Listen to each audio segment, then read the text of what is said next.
What is up, Pod Squad? This is Reddapod here, coming to you with week 3 of the TPL.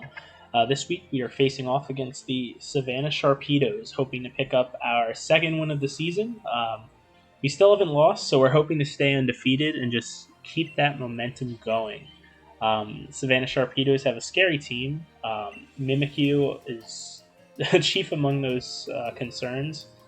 And then Klefki, Magneton. I mean, between the Steel and Fairy types, our team doesn't have great answers for those, but we have some interesting strats this week, and hopefully be able to show them off a little bit in this video. Some unexpected movesets and builds, so we'll get into that a little down the road. So we see that the Savannah Sharpedos, they do not bring the Lilligant this week, which is, it makes sense. You know, I have a lot of mons that can deal quite well with that grass type. So we're actually going to go ahead and lead Pincurchin. During playtesting, between the rising voltage, between spikes access, and just being able to, you know, pile up that switch and damage, I think it's our best lead. Plus, it's fairly bulky. We're max HP on this bad boy, so you know we should be able to eat a few hits if they are coming our way into our lead. We'll see how we fare with the Pincurchin lead. And that is an awesome trainer card. Oh, we see that our opponent brought one Pokemon. Yeah, I definitely think that was an error. So, luckily they disconnected before the leads were revealed. Oh my gosh, that would have been quite disastrous if they saw our lead and then had that information. So that's really lucky for us that they got out of there. All right, yeah. So I guess we'll search again and hopefully be able to match up soon. That was really fortuitous timing that the leads did not go out. Because, you know, that's seeing the lead in singles, I feel there's a lot you can do with that information. Yeah, that went pretty well. So we'll just hang out here and hopefully we'll match fairly quickly against our opponent. And actually, I'll use this time to talk about one of those builds I hinted at earlier. So we're actually running a physical Duraludon this week. Duraludon, traditionally a special attacker, but this Duraludon is built to take out the Mimikyu once we get through the disguise. We are running Choice Scarf on it, and we are running Max Attack. We are running we are running a lot of defensive investment to deal with the Mimikyu, and then just enough speed EVs so that it outspeeds the Mimikyu after Choice Scarf if the Mimikyu does go for a play rough. So we have a weird build. We're also running Brick Break to take care of any screens that the Klefki may set up. We're also running Stomping Tantrum to deal with those steel types. And we're running Facade in case Klefki Thunderwaves us, so we can do some really big damage. So hopefully that comes into play, that Duraludon does see some use. Alright, so we see our opponent leads with the Klefki, which makes sense. Prankster Mons are good to lead. You can set up Light Screen or Reflect right off the bat. And we're going to send out Pincurchin, and I don't think we would eat too much damage from this thing, so we're going to go ahead and set up some spikes. And just, you know, kind of set ourselves up for success throughout the rest of the match. But we'll see what our opponent does. I'm worried about screens. A very traditionally special attacking team, and Light Screen would be bad for Pincurchin. But we see the spikes come out. Thankfully, Pincurchin's already on the field, so we don't have to worry about Pincurchin taking the spikes damage. But we'll set up our own spikes. I think we'll go for it again. I wonder if they'll do the same. And they do. They do the same. So this is now the battle of the spikes. Alright, I wonder if they will do it a third time. I'm not going to. I would rather get some damage off, and if they go for the spikes, we should do a large chunk of damage to Klefki. Thankfully, we have the terrain extender, so electric terrain will stay up for, I think it's 8 turns, so it's okay to burn two of those turns to spikes, but we don't want to burn too many turns. We want to take advantage of that terrain. We will see the spikes come out again from the Klefki onto our side of the field, and our Cloyster is running Rapid Spin, so we will be able to take care of those at some point. And Rising Voltage comes out from the Pink Urchin, doing a lot of damage. This is 90-95% damage, I would guess. Probably 90% damage into the Klefki. I don't know if they'll switch, because it might be better to waste those turns of electric terrain. So we'll see what happens. No matter what's coming in, they're eating a nice chunk of damage. Alright, so Klefki will switch out, and we see the Magneton come in, which makes sense. It does take the spikes damage, doing a decent percentage, and we will let off the Rising Voltage for decent percentage.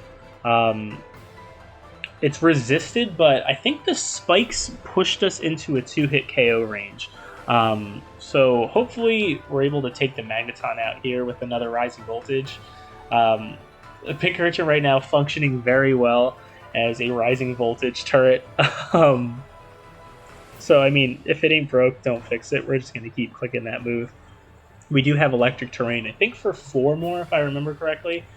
So, I mean, we might as well just make full advantage of it.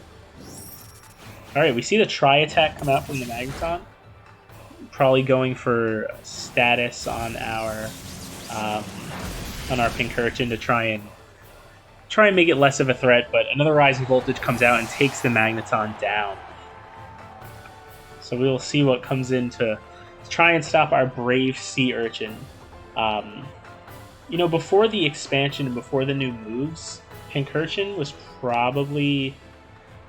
it was definitely very overlooked by a lot of people, but I think since the expansion and since the addition of this move, Pink Urchin's very useful. I think going into Season 6 VGC too, I think there's some viability there, especially, you know, in Trick Room. So I'm interested to see how the banned Pokemon will impact its usage.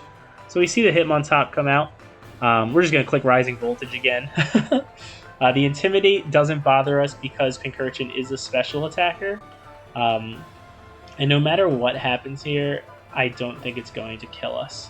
So I think we can safely click Rising Voltage here and just try and take it out in one hit maybe after the spikes damage.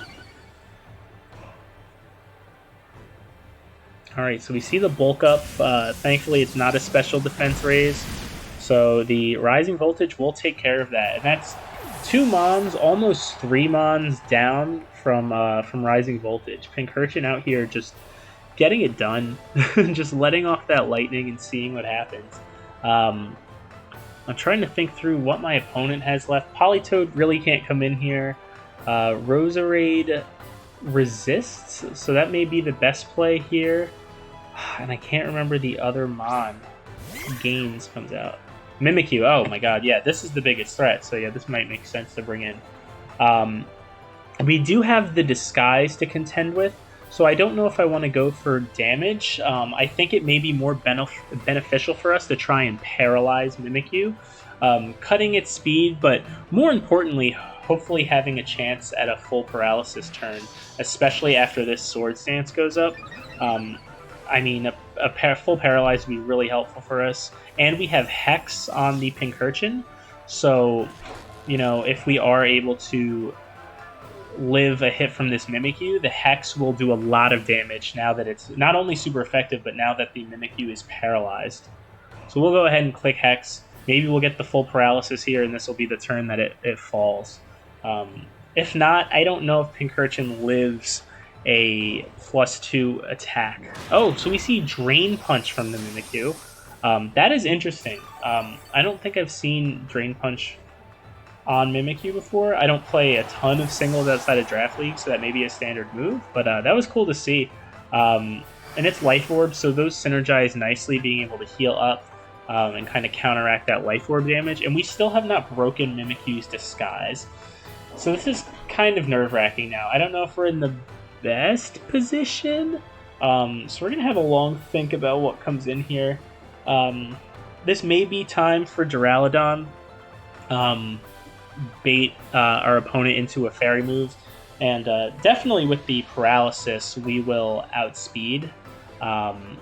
We think about going for Cloyster, but I think Duraludon's the best play here. We are running Iron Head, so we still do have a Stab Steel move, which will kill Mimikyu from this percentage. We do have to get through the Disguise first, so hopefully we don't get Shadow Sneak twice, because I don't know if we live that. Iron Head comes out and breaks the Disguise. No Shadow Sneak, which is good. And now the next shot will connect. And we do see the full paralysis on the Mimikyu. So Pincurchin from the Great Beyond doing us a big favor there with the paralysis on the Mimikyu. Duraludon, physical Duraludon with the Iron Head into the Mimikyu will take it down in one hit. So that is probably the biggest threat on my opponent's side of the field. So very fortunate to be able to take that down. Now we're locked into Iron Head because of our Choice Scarf. So we may want to switch out no matter what comes in, just to have some more freedom. I think Politoed resists that, so it might be a good time to get a new look. But we see the Klefki come in. It will fall to the spikes. So Pincurchin just unstoppable, even after it faints. Paralysis helping us out. Spikes helping us out. 2 Rising Voltage KOs. You'll love to see it. You'll love to see it. Duraludon here will patiently wait for its opponent. I think we will switch just because I think these spikes will end up being a bit of a problem. You know, it already did a lot of damage to Duraludon when it came in here. And if we're going to keep switching and pivoting, depending on what comes in, we don't want to risk our Mons just piling up the spikes damage. And we see the Politoed come in, which will take the spikes damage, and it will set up rain for itself. So this will be some double damage water attacks no matter what they are. Again, we are locked into a steel move here, so we will want to switch out. And I think our best bet here is to go into the Cloister and try to get these spikes out of here. We should live no matter what hits us, but the spikes do a lot of damage. It's kind of crazy. I guess there are 3 layers here. Whirlpool comes out, so it's double damage and it's a special attack. Cloister has abysmal special defense, so it will do a decent chunk of damage, and then that passive damage will start to rack up after a while. You can see we're already below 50% health just from switching in. So we're going to choose here. We are running King's Rock, so maybe we can get a flinch off as well, depending on what move we pick. But I do think the spikes are priority right now, just to get those off of the field. So we'll go with Rapid Spin. Transfer moves are allowed in the TPL. So we will go with Rapid Spin, raise our speed, free ourselves from the Whirlpool. Oh, and we get the flinch into the Politoed as well. That is extremely helpful for us. Keeps our Cloister alive a little bit longer, and now we can try and get some damage off into this Politoed. Which, I mean, that's going to be our main concern now, because this thing is bulky, and should be able to take our Cloister out with some more Whirlpool. So if we can just get it down a little bit and let one of our other Mons pick up the rest of the damage, then we only have to contend with one more Mon. I don't see Politoed being the Dynamax target, so we will have to contend with a Dynamax Roserade on the other end of this, most likely. So we want to keep as many Mons of ours safe as we can. So we'll shoot Rock Blast into the Politoed. With Skill Link, it will connect all 5 times. Does more damage than I thought it would, honestly. The Whirlpool comes out, and that'll drop us to 25 HP. and the passive damage will do even more. It's not looking good for Cloyster right now. I don't think Cloyster is long for this world. That Whirlpool damage will drop us another 15 HP. Whew. That's a lot of damage. We'll try another Rock Blast, and the Protect comes out from the Politoed to whittle us down with the passive Whirlpool damage. A really smart play from our opponent. Just keep Politoed out there a little longer, heal up with those leftovers, and then let Cloyster perish in front of it with no actual attack. So that was very smart play from my opponent. But Cloyster did its job. Cloyster took those spikes out. Cloyster got a lot of damage off on the Politoed, so very happy to have pulled that off. But now we need to figure out a way to deal with the Politoed, and it's a tough one. I think we want to try and save our Dynamax to the very last second, just as a contingency against a Dynamax Roserade, or a Roserade that has gone through its Dynamax, and we need to double our HP. So we'll keep Togekiss safe. We'll send out Gallade instead. And we don't want to drop our defenses immediately. So we'll go with Shadow Sneak rather than Close Combat. And hopefully that does a lot of damage. I mean, if it does 50% of what's left, we'll just click that twice. Because I don't know I don't know how bulky this Politoed is. Close Combat may KO from here, which may be the better play, but I'm going to play it a little safe and go with the Shadow Sneak, hoping that we could pick up a 2-hit KO, at least from this range with the Shadow Sneak. And Gallade is very specially bulky, so although we're in the rain, I don't think Whirlpool will do too much to the Gallade, whereas we saw it do an absolute ton to Cloyster. So Shadow Sneak will come out into the Politoed, and that does very little, maybe about 25% of what was left, so about 12.5% total.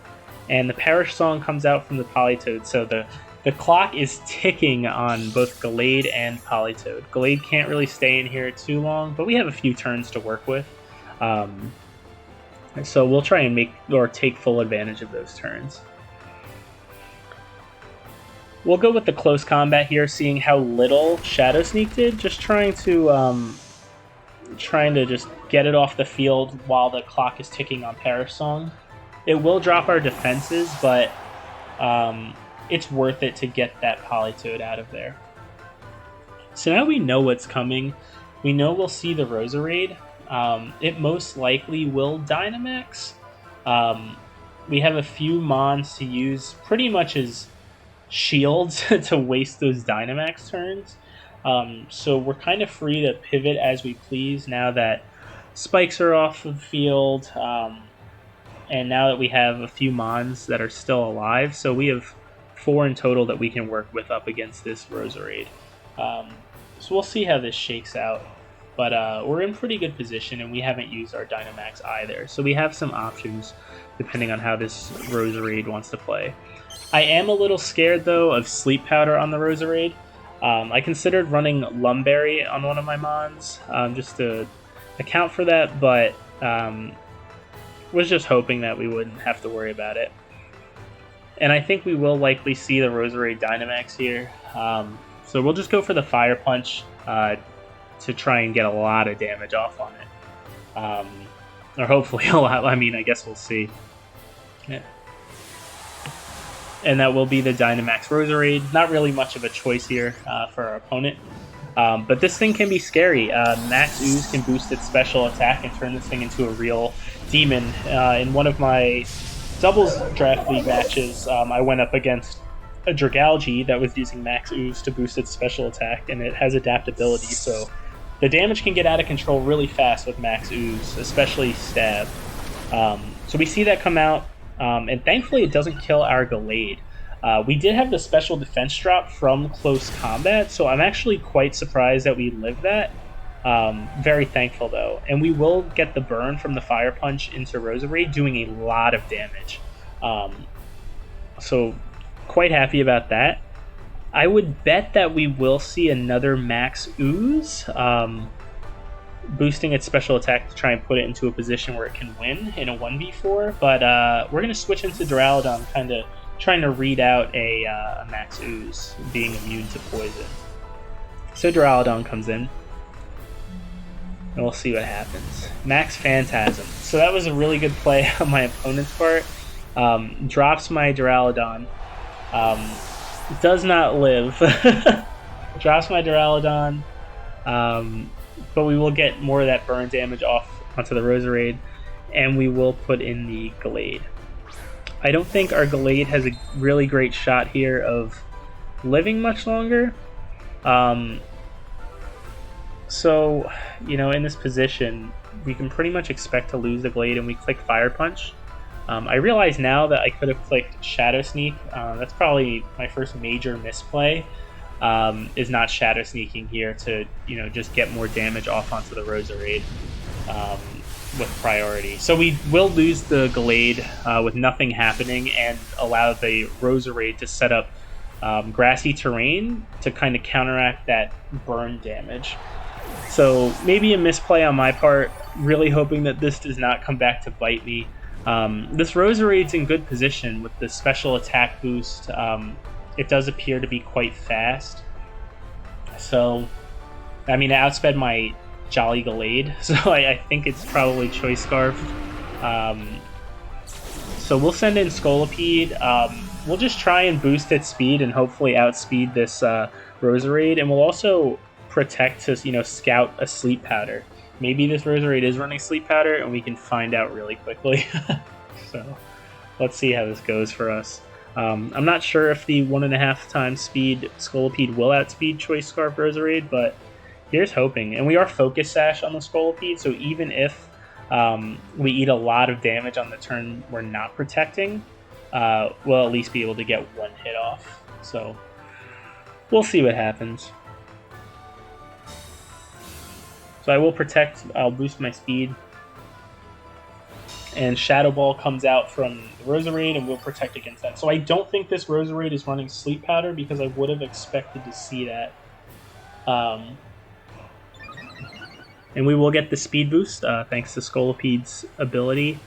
So we'll go ahead, and we'll click Earthquake. And I realize now that Grassy Terrain is up, and Earthquake damage, if I remember correctly, is a lot lower on Grassy Terrain. So very thankful that that KO'd. I didn't calc it, so that was just, you know, another kind of misplay at the end. I was worried about the Roserade coming back and just reverse sweeping my team, but thankfully we were able to pick up the win. Great job to my opponent, especially hanging in there after Pincurchin got off to such a scary start. It was a lot of fun to play this match. Big shout out to the coach of the Savannah Sharpedos. Check out the description for more info on them. But yeah, thanks for tuning in and watching us get the victory. Check out my other videos for more doubles and singles draft league action. But until next time, take care.